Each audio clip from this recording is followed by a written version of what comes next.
तो दोस्तों, कैसे हैं आप सब। आज की हमारी कहानी है बहू के कपड़े। अरे, यह क्या कपड़े पहन लिए तुमने। सारी शर्म और हया बेच खाई क्या नमिता बहू। अब अरे, हमारे घर में इस तरह के कपड़े कोई नहीं पहनता। जाओ जाकर साड़ी पहनो, सास डांटते हुए बोली। लेकिन मम्मी जी, हम लोग पार्टी में जा रहे हैं। इन्होंने ही कहा है कि तुम्हें गाउन पहनना पड़ेगा और खुद ये गाउन वो खरीद कर लेकर आए हैं। नमिता ने कहा, मैं अपने बेटे को तुझसे बेहतर जानती हूँ। वो तो बड़ा सीधा साधा है। तूने ही कहा होगा कि तुझे गाउन पहननी है, तो मजबूरी में उसे लानी पड़ गई होगी। सास मालती जी मानने को तैयार नहीं थी। पर मम्मी जी, परवर कुछ नहीं, अभी भी जबान पे जबान चलाई जा रही है। जा जाकर कपड़े बदल कर आ। सास चिल्लाते हुए बोली। आखिर बहू अपना सा मुंह लेकर अपने कमरे में आ गई। पर हैरानी उसे इस बात की हुई कि पति मयंक भी वहीं खड़ा हुआ था, पर अपनी माँ के सामने उसने एक शब्द नहीं कहा। आखिर थोड़ी देर में साड़ी पहनकर वो बाहर आ गई। जैसे ही बाहर आई तब तक ननद सुमन भी अपनी सहेली के यहाँ से आ चुकी थी। वो भी अपनी भाभी को देखते ही बोली, अरे ये क्या पहन लिया। आप पार्टी में जा रही हो या किसी मंदिर में। भला साड़ी पहनकर आजकल कौन जाता है पार्टी में। कल आपको इतना अच्छा डिजाइन का सूट ला कर दिया था, वो क्यों नहीं पहना। सही में भाभी, आप कितनी ओल्ड फैशन हो। बेचारा मेरा भाई वहां सबके सामने शर्मिंदा हो जाएगा। ननद हंसते हुए बोली। नमिता ने सास मालती जी और पति मयंक की तरफ देखा, लेकिन दोनों ही चुप थे। अब यहीं खड़ी रहोगी या जाओगी भी। पार्टी के लिए देर नहीं हो रही। तब तक सास भी बोल पड़ी। थोड़ी देर बाद दोनों पति पत्नी पार्टी के लिए रवाना हो गए।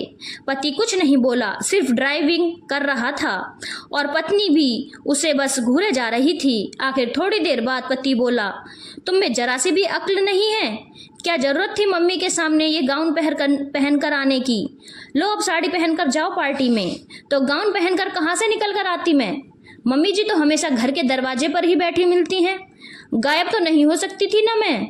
नमिता ने जवाब दिया। हाँ तो बस अब मैं तुम्हें तुम्हारी सहेली के घर छोड़कर अपनी पार्टी में जा रहा हूँ।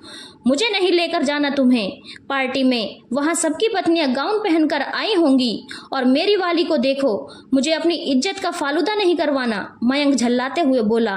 मयंक की बात सुनकर नमिता हैरानी से उसकी तरफ देखने लगी।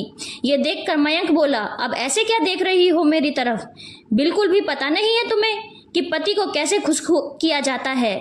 गवार की गवार ही रहोगी तुमने और तुम्हारे घर वालों ने मुझे समझ क्या रखा है।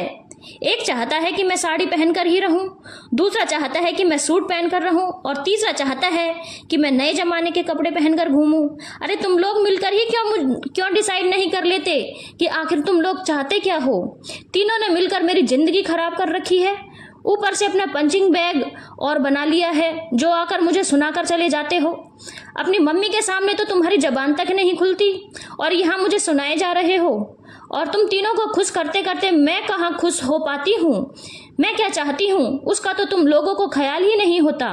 तीनों की तीनों बस ऐसे सिखाने में लगे रहते हो जैसे मुझे कपड़े पहनना ही नहीं आता। एक अकेली बहू आखिर कैसे सबको खुश कर सकती है। बस बहुत हो गया। अब से मैं वही पहनूंगी जो मुझे पसंद है और आपकी जबान नहीं खुलती है अपनी मम्मी के सामने तो जवाब मैं दूंगी। तुम एक अच्छे बेटे बनकर रहो, मैं ही बुरी बन जाऊंगी।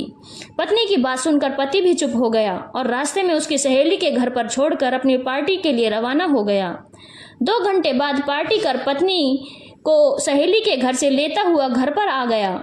घर आते ही सास ने पूछा, कैसी रही पार्टी। मम्मी जी, मुझे नहीं पता, मैं तो अपनी सहेली के घर पर थी। बहू ने कहा, लेकिन क्यों, तुम तो पार्टी में गई थी ना। सास ने हैरानी से पूछा। मम्मी जी, मेरे कपड़े पार्टी के लायक नहीं थे। आपके बेटे को शर्मिंदा नहीं होना पड़े इसीलिए वो मुझे मेरी सहेली के घर छोड़ गए थे। बहू ने साफ साफ कहा। सास ने हैरानी से अपने बेटे की तरफ देखा, लेकिन बेटा अभी भी चुप था। तू ही जानबूझकर अपनी सहेली के घर गई होगी और मेरे बेटे पर झूठा इल्जाम लगा रही है। मैं अपने बेटे को बहुत अच्छे से जानती हूँ। सास ने कहा, आपको जो सोचना है वो सोचिए मम्मी जी, मैं आपकी सोच को नहीं बदल सकती और ना ही मैं सबको खुश कर सकती हूँ। मुझे भी पता है कि आखिर कौन सी जगह पर कैसे कपड़े पहने जाते हैं, तो मुझे मेरी मर्जी से कपड़े पहन लेने दीजिए। हाँ, अगर मर्यादा तोड़ती हूँ तो बिल्कुल टोकिए, लेकिन मैं तो मर्यादा में रहकर ही कपड़े पहन रही हूँ ना। फिर हर कोई मुझे कपड़े पहनना क्यों सिखा रहा है? मेरी पसंद कोई मायने नहीं रखती। बहू तो कहकर अपने कमरे में चली गई। सास ने बेटे की तरफ देखा तो उसने कहा, मम्मी कुछ जगहों पर ड्रेस कोड होता है। मैं एक MNC कंपनी में काम करता हूँ, वहाँ की पार्टी में साड़ी नहीं चलती, इसीलिए मैं तुम्हारी बहू को उसकी सहेली के घर छोड़ गया था। आखिर बेटे मयंक की बात सुनकर सास चुप हो गई। बोलती भी क्या, गलती बहू की थी ही नहीं। हाँ, इतना था कि आइंदा उन्होंने बहू को कपड़ों के लिए नहीं टोका। आखिर बहू भी तो मर्यादा में रहकर ही कपड़े पहन रही थी।